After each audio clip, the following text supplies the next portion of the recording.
Homeopathic सही तरीका channel में आप सबका हार्दिक स्वागत है। आज मैं फिर आपके लिए एक मैंने जो वीडियो YouTube पे देखी उसमें उन्होंने पैंक्रेयाटिस के बारे में जो है एक R72 नंबर की जानकारी दी है।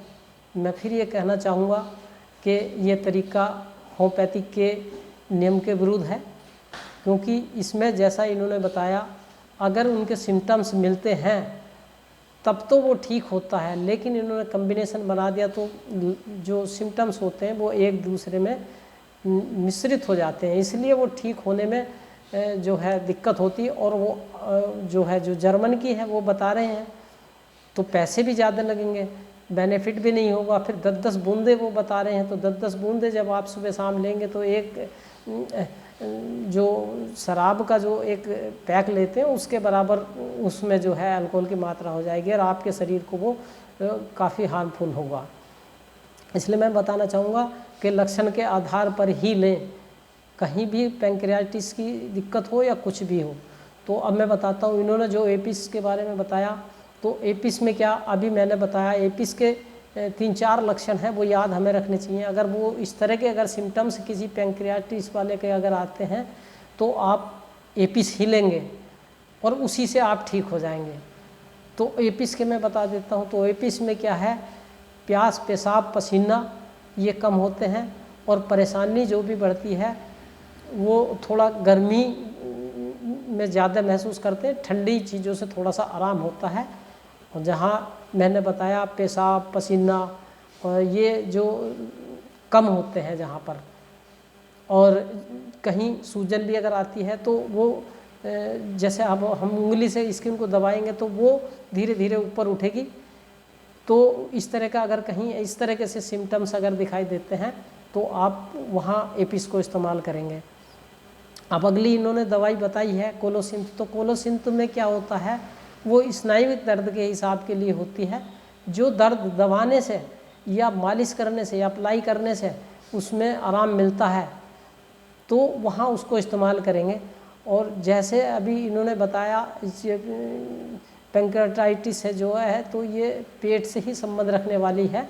तो पेट में जब ये इस तरह की दिक्कत हो जाती है तो क्या होता है, हमारे शरीर में जो हमारे सिर में चक्कर आना शुरू हो जाता है, पेट में गैस बननी शुरू हो जाती है, तेजाब बनना शुरू हो जाता है, लैट्रिन जो है वो जो है कच्ची पक्की भी आनी शुरू हो जाती, दस्त हो जाते, डायरिया हो जाता, और जो है शुगर भी बढ़ सकती है। कभी कभी जो है इसकी कमी से थायराइड जो ग्लैंड होती है जब डाइजेशन ख़राब हो जाता है तो वो भी बढ़ सकती है।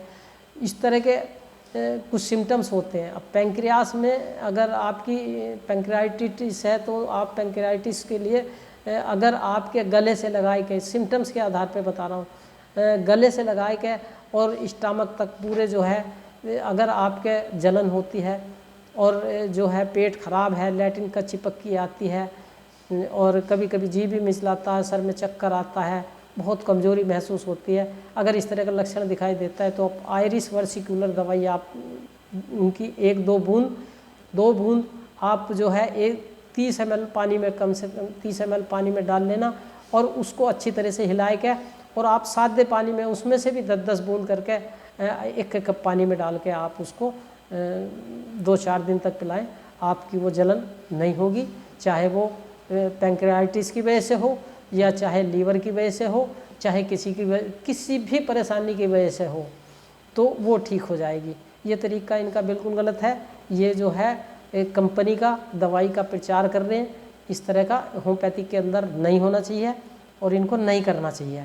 ये मैं इसलिए मैं बताना चाहता हूँ। दवाई तो और भी बहुत इन्होंने इनमें कई सारी और दवाइयाँ बताई हैं, लेकिन सबका मैं कहीं अलग अलग थोड़ा सा मैं सिम्टम्स आपको बता दूंगा। जब इन्होंने पैंक्रेयाटिस के बारे में बताया है तो पैंक्रेयाटिस की मैं ज़्यादातर जो है परेशानी होती है वो मैंने बताया, जो पेट से और गले तक जलन सी महसूस होती है और जो है अब जो पेट खराब होता है उसका डाइजेशन खराब हो जाता है, तो उसमें आप आयरिस वर्सिकुलर दीजिए तो आपकी वो दिक्कत ठीक हो जाएगी। थैंक यू, धन्यवाद।